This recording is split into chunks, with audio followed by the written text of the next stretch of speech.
Buenas tardes a todos y a todas. Vamos a ver si no los duermo. El tema de nosotros es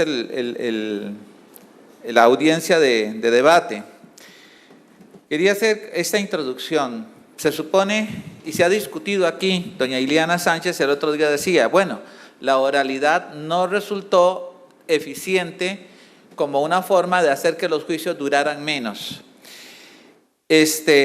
La pregunta que yo me planteo es, ¿tenemos un proceso oral o no tenemos un proceso oral? Y desde un principio, los autores del código, los colegas que participaron en su redacción dijeron, es que es un proceso mixto. Eso creo que ha creado una gran confusión y una confusión que todavía sigue. Se habla de oralidad en lo contencioso administrativo, se habla de oralidad en los procesos de familia, se habla de oralidad en el proceso de trabajo y ahora en el Código Procesal Civil. Pero todo el mundo dice, es que la oralidad es más rápida. Pero, ¿qué es la oralidad? Yo creo que nadie lo tiene muy claro. La Sala Constitucional en el 2007 dio ahí en una serie de votos, aquí tengo nada más un ejemplo, un concepto de procedimiento oral. Un concepto que responde a la doctrina de los procesos orales y un concepto que en la realidad yo siento que no existe. Se ha dicho que la oralidad no es oratoria, no es verbalización de lo escrito, no es lectura. Yo creo que nosotros tenemos un proceso verbalizado, pero no tenemos un proceso oral. Hay un problema de aspecto ideológico fundamental en este sentido, que yo creo que plantea una discusión. Cuando se planteó la idea de un proceso oral, yo siempre dije, y fue la pregunta que le hice a todo el mundo y nadie me la pudo contestar, ¿qué vamos a hacer con el expediente administrativo? ¿Cómo se oraliza un expediente administrativo? Y todo el mundo, no, es que el proceso va a ser oral y el expediente es plena prueba, pero ¿cómo se oraliza? No, es que nadie me supo decir. El procedimiento oral es esencialmente dispositivo. Es dispositivo en el sentido de que, en teoría y en principio, las partes llegan y le dicen al juez cada una su posición, le presenta su prueba y el juez resuelve. Pero nosotros no queremos un proceso inquisitivo. ¿Qué significa inquisitivo? El juez debe buscar la verdad real de los hechos. El artículo 85 de nuestro Código Procesal Contencioso Administrativo dice, el juez y la jueza aplicará durante el juicio y las audiencias la plena aplicación de los principios de la oralidad como un medio de buscar la verdad real de los hechos, un proceso mixto. ¿Cuál ha sido el resultado de este proceso mixto? Que los jueces siguen leyendo los expedientes administrativos y los expedientes judiciales. El juez... vamos a ver, nadie en la realidad quiere el proceso oral. Esa es mi conclusión personal. Los jueces quieren leer los expedientes porque no confían en que el abogado les esté dando toda la información o la mejor información.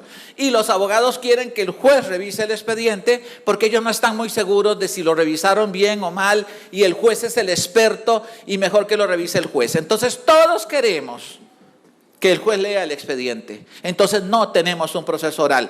¿Cuál es el resultado? Procesos lentos y jueces agotados. He estado conversando con los colegas jueces. Doña Iliana dijo, a través de un enorme sacrificio humano se están logrando algunos resultados de trabajo. Se están viendo resultados en la cantidad de asuntos resueltos. Y todos los colegas jueces con los que he hablado dicen, estamos agotados. Estamos saliendo de leer expedientes administrativos de madrugada de la oficina. Estamos sacrificando familia. Entonces, señores, no tenemos un proceso escrito ni tenemos un proceso oral. Tenemos un proceso mixto con muchas complicaciones y con muy poca claridad. Entonces... el punto es, vamos por el momento y hasta donde yo veo, vamos a seguir leyendo expedientes administrativos. Las leyes no cambian la realidad. Estamos en una cultura de expedientes escritos y de procesos inquisitivos. Los abogados quieren que el juez lea su demanda y lea sus conclusiones. Y los jueces no se sienten cómodos en la audiencia de juicio porque tienen toneladas de expedientes que ir a leer. El juez que llega a la audiencia de juicio dice, adentro de la oficina tengo 10, 15, 20 expedientes, algunos de 10 tomos, algunos de más de 10 tomos, que esto salga rápido, que el abogado interrogue rápido, que dé las conclusiones rápido, porque yo tengo que ir a hacerlo. Lo mismo que el juez de trámite. Entonces, insisto, ni tenemos un proceso oral ni tenemos un proceso escrito. Esta imagen, esta caricatura, desde hace 10 años me la encontré y por ahí la ponemos. Eso es lo que siente el juez y supongo que la mayoría de los abogados de lo que es manejar un proceso contencioso administrativo. Una cantidad de papeles que lo aplasta. Bien, si tuviéramos un proceso oral, yo creo, por lo que he visto en otros países, por lo que llegué a ver en otros países, un proceso oral verdadero. El juez de trámite llegaría un día a las 8 o 9 de la mañana a su sala de juicio y empezaría a hacer audiencias preliminares que deberían de durar 30, 40 minutos y podría atender unas 5, 6, 7, 8 audiencias en un día. Pero tenemos un proceso donde la audiencia se vuelve un trámite más o menos formal, donde tenemos que ir etapa por etapa, donde hay que decirle al abogado qué puede decir, cuándo lo puede decir, cómo lo puede decir. Y el juez apenas tiene tiempo de hacer una audiencia en la mañana y otra en la tarde. Entonces no tenemos un proceso oral. Deberíamos de tener un proceso oral en que el expediente administrativo no tiene que leerlo el juez, lo leen los abogados y le dicen al juez, la prueba está en el folio 115, en el folio 1512 y en el folio 314. Ahí está la prueba, ese es el juicio. Ah, no, nosotros queremos que el juez lea todo el expediente administrativo y el juez quiere leerlo. Entonces, quería hacer esta observación porque eso de qué es lo que vamos a hacer entonces a la audiencia de juicio. ¿Vamos a hacer un juicio oral y público? ¿Vamos a hacer un proceso oral? ¿O vamos a hacer una audiencia de evacuación de prueba oral? Que es lo que yo creo que al final estamos haciendo. Una audiencia de evacuación de prueba y no un juicio oral en el verdadero sentido de la palabra. Una observación que para mí es muy importante, que yo creo que le pido a mis ex colegas jueces que peleen. Las salas de juicio deberían de ser del tribunal y del juez, no de la dirección administrativa. Si yo quiero tener tiempo mañana a las 5 de la tarde o a las 4 de la tarde para terminar una audiencia, yo sería el dueño de mi sala y yo diría, mañana saco un rato a las 4 de la tarde y termino esa audiencia. Pero el juez tiene que irle a pedir permiso a una oficina cuando queda campo en la agenda para hacer ese juicio o para terminar esa audiencia. Y le dicen, si tiene suerte en 6 meses. Y eso altera la lógica del proceso y altera la ley, como lo vamos a ver. Tanto en Puerto Rico yo le dije a un juez, las oficinas de usted me desilusionan. Yo creí que usted iba a tener una oficina más bonita, más grande, más cómoda. Y él me dijo, la oficina del juez es la sala de juicio. Pero no, aquí la sala de juicio no es del juez, es de la dirección administrativa. A partir de ahí, todo el proceso lo tenemos mal enfocado. Bien. Volvemos aquí, una última idea. Entonces, en mi criterio, el primer problema que tenemos para definir una reforma al código o un enfoque formal del código es, vamos a tener un proceso oral, lo que implica un cambio de mentalidad, un cambio cultural, un cambio fundamental en toda la manera de hacer el juicio, o vamos a tener un proceso escrito con un par de audiencias orales. En este momento tenemos lo segundo. Mi primera propuesta, deberíamos de llegar a lo primero, a tener un procedimiento oral. Queremos ese procedimiento oral. Todos los códigos procesales dicen vamos a hacer juicios orales, pero nadie sabe qué son juicios orales y nadie los está haciendo bien. Bueno, entonces, temas aquí que nos llegaron algunas quejas que no son para mí un tema normativo. Contradicción sobre pruebas como declaración de parte o preguntas de opinión a testigos funcionarios. En una ocasión llegó una señora y me dijo que si yo podía ayudarle a continuar un juicio, porque ella se había peleado con su primer abogado. En esos días yo había asistido a una audiencia y el abogado ofreció declaración de parte de su propio representado y el juez le dijo eso es improcedente. De conformidad con el Código Procesal Civil, que es el que regula la figura, la declaración de parte es solo a gestión del contrario. Legalmente correcto. Llega esta señora y dice, fíjese que mi abogado era tan malo que fue el juez de trámite el que le dijo que por qué no ofrecía mi declaración de parte. Entonces tenemos un juez que le dice a una persona, eso es improcedente, y otro juez que le dice a la persona, ¿por qué no la ofrece? Esas contradicciones confunden a la gente. Conozco jueces, yo fui uno que considerábamos que el abogado, el testigo funcionario era una especie de testigo perito. En una audiencia de juicio el tribunal me dijo, no, el testigo funcionario es solo testigo, no es testigo perito, no puede hacerle preguntas de opinión. Bueno, hay que definir esas cosas, hay que aclararlas. El uso del lenguaje corporal de los jueces. Me dice un abogado, Joaquín, ¿cómo puede uno continuar con el interrogatorio de un testigo, continuar con unas conclusiones cuando el juez está diciendo con la cara que no te está creyendo nada? Cuando el juez está poniendo cara de obstinamiento y diciendo, estamos perdiendo el tiempo con lo que usted está diciendo. Bien, esas observaciones. Conducta emocional de los jueces, jueces que regañan a los abogados, jueces que le dicen al abogado, esa pregunta es improcedente, no se la permito, y cuando le toca preguntar al juez, hace la misma pregunta que el juez le dijo que no podía hacer.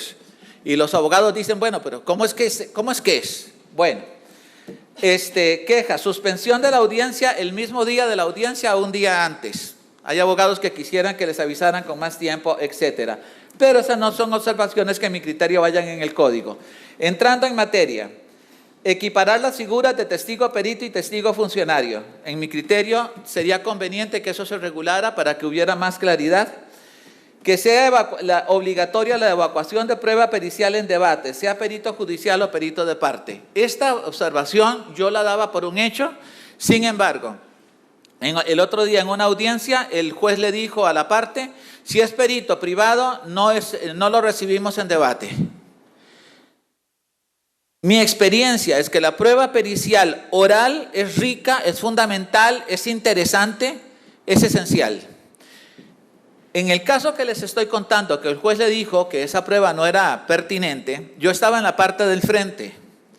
Y cuando yo vi la prueba pericial dije, caramba, esta prueba va a ser complicada. Aquí hay que jugársela como un vikingo para ver si le podemos sacar ahí una posición o una declaración al perito que salve en un asunto de cuantificación de daños a la parte que yo representaba. Cuando el juez dijo, no la vamos a recibir en debate, dije yo, me salvé porque yo voy a decir en conclusiones que esta prueba no es clara cuándo se produjeron los daños, que los daños emocionales de la persona no estaba claro cuándo se habían producido. Si la prueba se hubiera recibido en debate, ¿quién sabe para que yo hubiera podido hacer esa conclusión?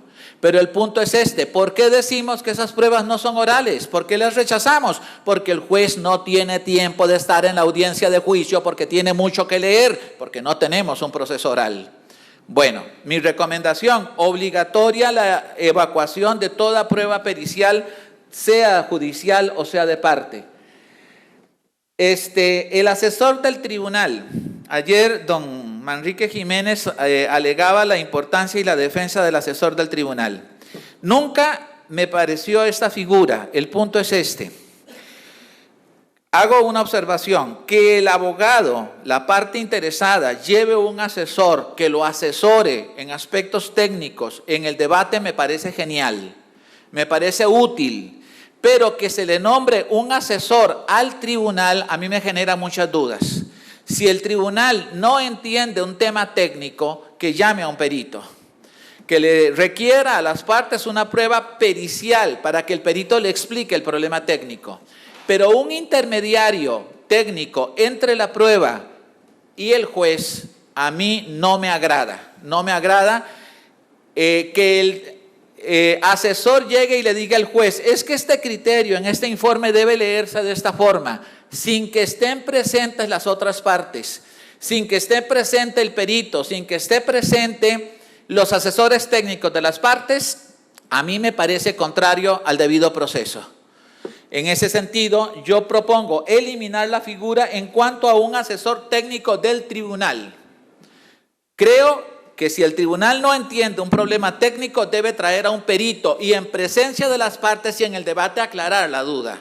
Pero no traerse un asesor que encerrado con los jueces haga la aclaración. Me parece contrario al debido proceso. El artículo 104 dice: luego de lo anterior, el tribunal recibirá la prueba en el orden indicado en los artículos siguientes. Este artículo en la práctica no se aplica, porque uno recibe la prueba muchas veces conforme va llegando. A veces le dicen, el perito viene, está pegado en el túnel Surquí, en cualquier momento llega, y mientras tanto recibamos al otro testigo. No es práctica. En todo caso, si creemos que es un proceso oral o semioral, pero hagámoslo práctico, hagámoslo práctico. Yo creo que quien debe decidir el orden de la presentación de la prueba es el abogado que la propone. Él sabe por qué la propuso de una forma u otra. Él tiene un proyecto de demostración de los hechos. Entonces, obligarlo a que se evacúe en el orden dado por el código no me parece. Conste, este mismo error lo tiene el nuevo Código Procesal Civil. Sé que los jueces, al menos en la mayoría, en los casos en los que yo tengo experiencia, no son necios con ese tema, y si el abogado quiere cambiar el orden no se lo oponen, pero me parece que debería eliminarse la norma en ese sentido. Artículo 107 sobre el interrogatorio de los testigos. Quien presida la audiencia le concederá la palabra para que dice aquí, la filmina está reducida. El juez traerá al testigo, lo juramentará, le apercibirá de las cuestiones de falso testimonio, le hará las preguntas sobre si tiene interés, etcétera, y luego lo invitará a que declare acerca del hecho sobre el que versa la prueba. En mi criterio, quien debe iniciar el interrogatorio es el abogado que trajo a ese testigo, no el juez. Es el abogado a quien le corresponde presentar su prueba a través de ese testigo, el que ya tiene un formato de interrogatorio para llegar a los hechos que le interesan. En ese sentido, y si queremos decir que tenemos un proceso semioral, apliquemos esta regla por lo menos. Quien presida evitará que el declarante conteste preguntas capciosas, sugestivas o impertinentes. Con esto hay mucha tela que cortar. En primer lugar, el juez no está calificando las preguntas una por una, es un resabio del proceso escrito del Código Procesal donde el juez calificaba las preguntas antes de hacer el interrogatorio. Eso no es oralidad, es bastante incómodo, el juez no está pregunta por pregunta. Lo pertinente, en mi criterio, se acogerán las objeciones, porque el juez resuelve la objeción de la parte contraria, no está calificando pregunta por pregunta. Solo cuando el oponente indique si son capciosas, sugestivas o impertinentes. Actual formato o actual forma de hacerlo. Me opongo. Un momento, no conteste. ¿Es objeción de forma o de fondo? Si es de fondo, entonces saquemos al testigo.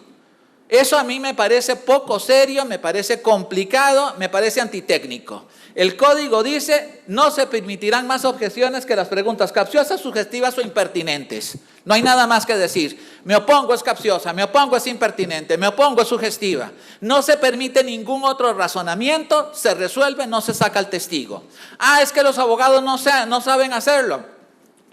Pues entonces que vayamos aprendiendo. Queremos un proceso rápido, queremos una evacuación de prueba ágil, hagámoslo. No, yo me opongo. Joaquín, me dijo una vez un abogado, es que los abogados a la hora de objetar la pregunta le dicen al testigo lo que tiene que contestar. Yo le diría, no, señor, se opone. ¿Por cuál razón? ¿Es objetiva, sugestiva o capciosa? Nada más me dice una de esas tres palabras. No sabe, ok, se rechaza la objeción y seguimos. ¿Quiere dar una justificación? No, señor. ¿Por qué es capciosa? ¿Por qué es sugestiva? Si queremos un proceso más rápido y más dinámico, juguemos limpio. Ok. Sin embargo, se permitirá la pregunta sugestiva en el contrainterrogatorio sobre detalles. Esto ha sido otro tema. Se prohíben las preguntas sugestivas en toda regla. Eso no es oralidad. La oralidad no es algo que inventaron algunas personas en Costa Rica para hacérselas interesantes. La oralidad es una doctrina y un sistema de juicios que se practica en muchos países desde hace cientos de años. Y hay una muy compleja doctrina que sostiene estos principios y estas ideas. Y esa doctrina se basa en la experiencia de cientos de años de juicios orales. No es que alguien inventó las cosas para hacérsela interesante. La pregunta sugestiva es pertinente en el contrainterrogatorio. Cualquier libro de oralidad o de procesos orales se lo dice, no es invento de algunos necios. Regular en forma expresa que el proponente del testigo o perito tenga la oportunidad de hacer preguntas que aclaren respuestas del testigo después del contrainterrogatorio de la contraria o contrarias y de los jueces. Actualmente, usted pregunta, luego repregunta la parte contraria, el testigo dijo algo como entendió la pregunta, dejó algo oscuro, confuso, contradictorio. Luego preguntan los jueces, ¿usted quiere que se aclare lo que dijo el testigo? No, señor, no se permite la réplica. La recomendación mía es que sí se permita. Al final del contrainterrogatorio de las otras partes y de los jueces, que le dé la oportunidad a la persona que propuso esa prueba de aclarar esas preguntas. Sobre la confesión, el famoso problema de que el Código Procesal Civil elimina la figura de la confesión.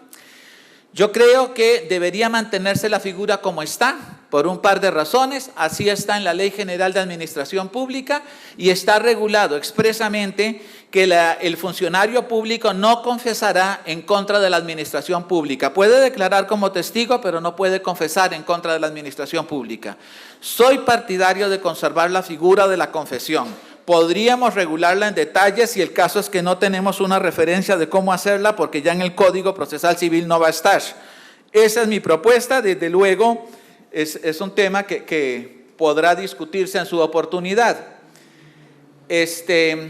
Soy partidario de la declaración de parte interesada, que venga la persona interesada a contar su versión de los hechos.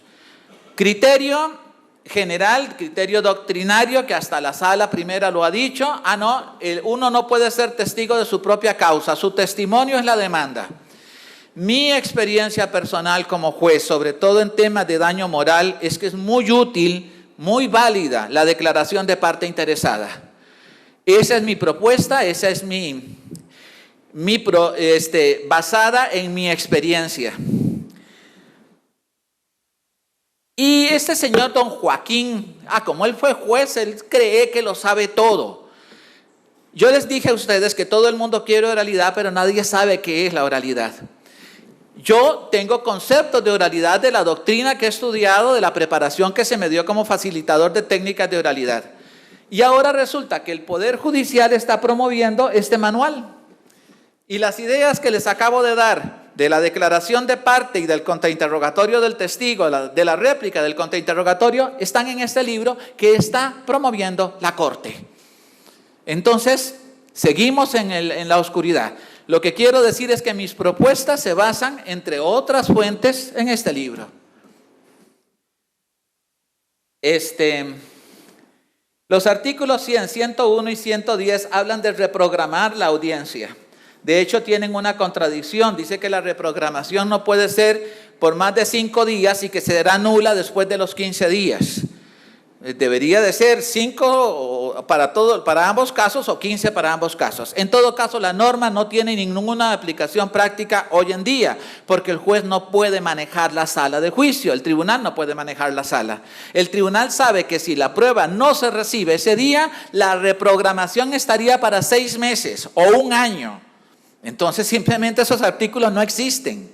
Y si a usted no le llegó el testigo porque se escondió o lo amenazaron o simplemente se le olvidó, usted se quedó sin prueba. Ok, creo que 2 cosas, insisto, deberíamos de buscar que la Corte tuviera un mecanismo más flexible para que los jueces tuvieran acceso a las salas de juicio. Qué hombre más necio. Cada tribunal debería de tener su sala de juicio y manejarla cada tribunal por su parte. En todo caso, hay que reformar estos artículos porque sí creo que hay una grave indefensión de que no se pueda reprogramar la continuación de una audiencia de juicio. Si mi testigo no pudo llegar por cualquier causa y el tribunal necesita, yo necesito para demostrar mis hechos esa prueba y el tribunal me dice, no podemos reprogramar porque hasta dentro de 6 meses hay campo en la sala, eso es violación al debido proceso. Las conclusiones. 2 problemas. 15 minutos para hacer conclusiones. Pero señor juez, yo estoy demandando a 3 partes, a 4 partes. Cada parte va a hacer sus conclusiones. Cada parte ofreció una tesis de oposición diferente. Yo necesito contestar las 4 tesis de esos 4 demandados, tiene 15 minutos. Todos van a tener 15 minutos. Pero señor juez, es 1 contra 4. Bueno, tiene 20. Y en 15 minutos yo tengo que resumir 30 o 20 hechos probados, y tengo que resumir alegatos, y tengo que resumir tesis contrarias.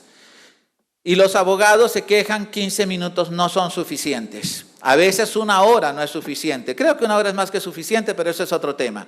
El punto es, los jueces no tienen tiempo de oír esas conclusiones porque ya son las 5 de la tarde y tienen adentro de su oficina 20 expedientes haciendo fila. Entonces, planteémonos la alternativa de que quede a juicio del tribunal o a criterio de las partes audiencias por escrito. ¿Creo en las audiencias por escrito? No, a mí me gusta la oralidad, pero si vamos a tener un juicio oral de verdad, y si no, hagamos las audiencias por escrito, las conclusiones por escrito. Que se mantenga el plazo de 15 días para el dictado de la sentencia y que se autorice a emitirla por escrito en juicios de mayor cuantía. Fue una gran discusión si la sentencia debía ser oral o debía ser por escrito. Actualmente hasta donde yo sé, tal vez me equivoque, casi todos los tribunales, las secciones del tribunal, las están haciendo por escrito. Hay buenas razones para que así sea, y como se dijo en su oportunidad, la oralidad no es un medio, la oralidad es un medio, no es un fin. El proceso no debe ser oral porque todo es oral, ni la sentencia tiene que ser oral porque todo es oral. La sentencia es el resultado del proceso y lo que debe ser más útil para los derechos de las partes debe aplicarse. En ese sentido, soy creedor de que es válida la sentencia por escrito, pero sería conveniente que se regulara en forma más clara en el artículo 111. ¿Qué más? Creo que tal vez sea conveniente y útil para las partes un proceso de menor cuantía, sin recurso de casación, un proceso solo sin recurso de casación, solo con recurso de apelación, con sentencia oral. Ahí sí creo que en un proceso de menor cuantía, menos actos, tal vez una sentencia oral sí sería necesaria y práctica. Aquí se ha hablado de un tema del juicio preferente. ¿Cuál fue el problema del juicio preferente y por qué en la práctica no se está haciendo el juicio preferente? Porque usted va a una única audiencia con todos los testigos y no sabe si le van a admitir esos testigos, si le van a admitir 10 testigos o solo 1 o solo 2, pero usted tiene que llevar los 10 porque es una única audiencia. Y no sabe si el asunto va a morir por defensas previas. Se le dice al tribunal, si el juicio es preferente, que el tribunal se haga cargo de llevarlo por su propia cuenta y fije audiencia de juicio en un plazo de 15 días. Cuando el tribunal tiene la agenda llena a 6 meses, a 1 año, no hay campo. Aunque el tribunal tuviera la voluntad y dijo, este asunto debe ser preferente, debemos resolverlo preferente, no tiene campo en la agenda, no tiene sala. No tiene sala y no puede hacerse preferente. Entonces lo que hay que hacer es aplicar medidas cautelares e irnos a un juicio común y corriente. En ese sentido, habría que utilizar esa experiencia si vamos a diseñar un juicio de menor cuantía más oral. Sería, si mal no recuerdo, el fin de mi presentación. Mantengan la luz encendida, no permitan que la oscuridad gane. La gente está perdiendo la fe en el Poder Judicial, está perdiendo la fe en el sistema de derecho. A todos los presentes, no permitan que la luz se apague. Muchas gracias.